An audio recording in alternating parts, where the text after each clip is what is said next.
एक दिन एक नदी के किनारे घूमते घूमते एक कुत्ता और एक गधा दोनों आमने सामने आ गए। उन दोनों ने पहले एक दूसरे को बड़े ध्यान से देखा और फिर कुत्ते ने बातचीत की पहल की। अरे गधे भाई, बड़े कमजोर दिखाई पड़ रहे हो, चलने में भी दिक्कत हो रही है। कुत्ता भाई, ऐसी बात नहीं है, ये तुम्हारी नजर का धोखा है। मैं अच्छी तरह चल फिर सकता हूँ, तेज दौड़ भी सकता हूँ। तुम तेज दौड़ सकते हो, ये तो हो ही नहीं सकता। हाँ हाँ, क्यों नहीं, अगर यकीन ना हो तो आजमा लो। कुत्ता भी तैयार हो गया और दोनों ने 4 गांव दौड़कर वापस आने की शर्त लगा ली। एक बढ़िया आसन बना लिया। हम दोनों को 4 गांव की दौड़ लगानी है और वापस आकर इस आसन पर जो पहले बैठ जाएगा वही दौड़ का विजेता कहलाएगा। ठीक है, मुझे मंजूर है। अब हमारी दौड़ का कोई गवाह भी होना चाहिए, तो हम मीनू चिड़िया को गवाह बना लेते हैं। यह आकाश में उड़ते हुए हम पर नजर रख सकती है और यदि हम दोनों में से किसी ने बेईमानी की तो ये पकड़ सकती है। मीनू चिड़िया, क्या तुम हमारे रेफरी बनोगी? हाँ हाँ, क्यों नहीं, मैं रेफरी बनने के लिए तैयार हूँ। मैं आकाश में उड़कर तुम दोनों पे नजर रखूंगी। तुम दोनों दौड़ते हुए 4 गांव जाकर वापस यहीं लौट आना। इसमें कोई बेईमानी नहीं होना चाहिए। जो सबसे पहले आकर इस गद्दी पर विराजमान हो जाएगा वही विजेता कहलाएगा।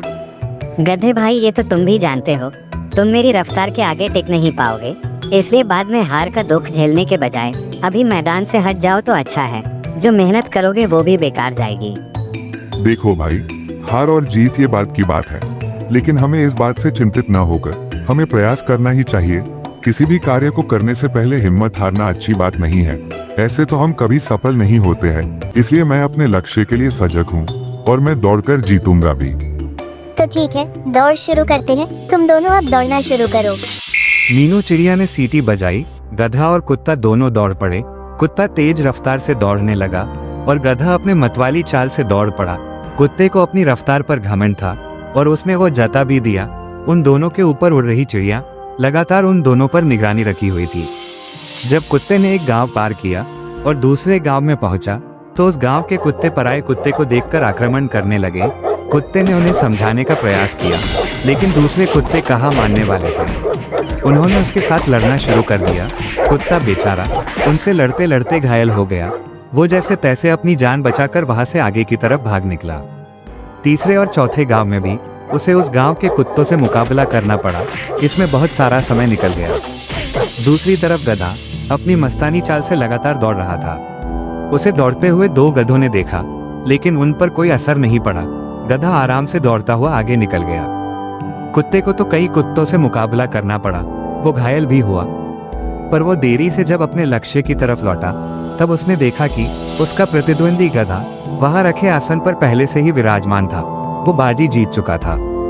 गधा भाई ने बाजी मार ली है। उसने राजगद्दी पर अपना आसन जमा लिया है। कुत्ता बाजी हार चुका था। तब गधे ने उससे हारने का कारण पूछा।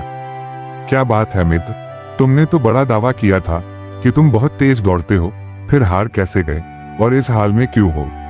मित्र, मैं तो ये शर्त जीत जाता, लेकिन मेरी ही जाति के कुत्तों ने जीतने नहीं दिया। उन्होंने मुझसे लड़ाई करके मेरा बहुत समय बर्बाद कर दिया। सुंदरवन के जंगलों में बहुत सारे जानवर रहते थे। उनमें एक बंदर भी था जिसका नाम बंटी था और एक खरगोश जिसका नाम गिल्लू था। दोनों में इतनी अच्छी दोस्ती थी कि वे हमेशा एक साथ खेलते, घूमते और अपना सुख दुख बांटते थे। एक दिन खेलते खेलते बंटी ने कहा, चलो दोस्त, आज कोई नया खेल खेलते हैं।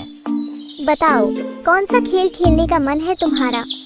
आज हम दोनों लुका छिपी खेलते हैं। ठीक है, चलो, बड़ा मजा आएगा खेलने में। वो दोनों खेल शुरू करने ही वाले थे कि तभी उन्होंने देखा कि जंगल के सभी जानवर इधर उधर भाग रहे हैं। बंटी ने एक लोमड़ी से पूछा, अरे ऐसा क्या हो गया है, तुम सब क्यों भाग रहे हो? कुछ शिकारी जंगल में आ गए हैं और अब वो इसी तरफ आ रहे हैं, इसलिए हम सब भाग रहे हैं। तुम भी जल्दी भागो, वरना वो तुम्हें पकड़ लेंगे। इतना कहकर लोमड़ी तेजी से वहाँ से भाग गई। शिकारी की बात सुनते ही बंटी और गिल्लू डरकर भागने लगे। भागते भागते वे दोनों उस जंगल से काफी दूर निकल आए।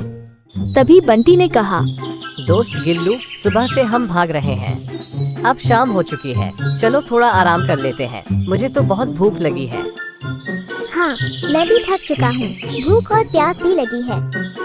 चलो थोड़ा फल खा लेते हैं, फिर आराम करेंगे।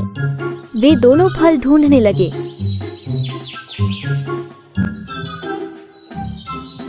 कुछ ही देर में उन्हें एक पेड़ पर फल दिखाई दिया, लेकिन पेड़ पर एक ही फल था। अब गिल्लू और बंटी दोनों सोच में पड़ गए।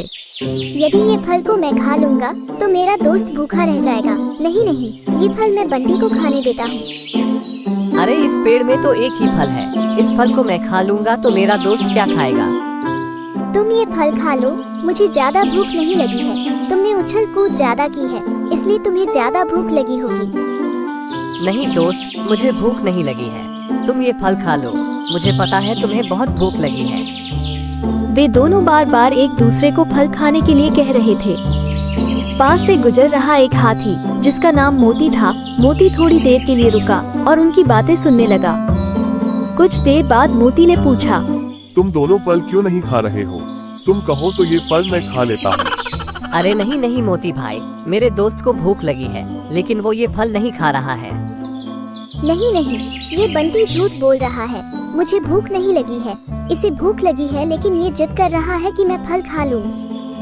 मोती ये सब देखकर बोला, अच्छा तो ये बात है, तुम दोनों की दोस्ती बहुत गहरी है। हर किसी के लिए ये एक मिसाल है।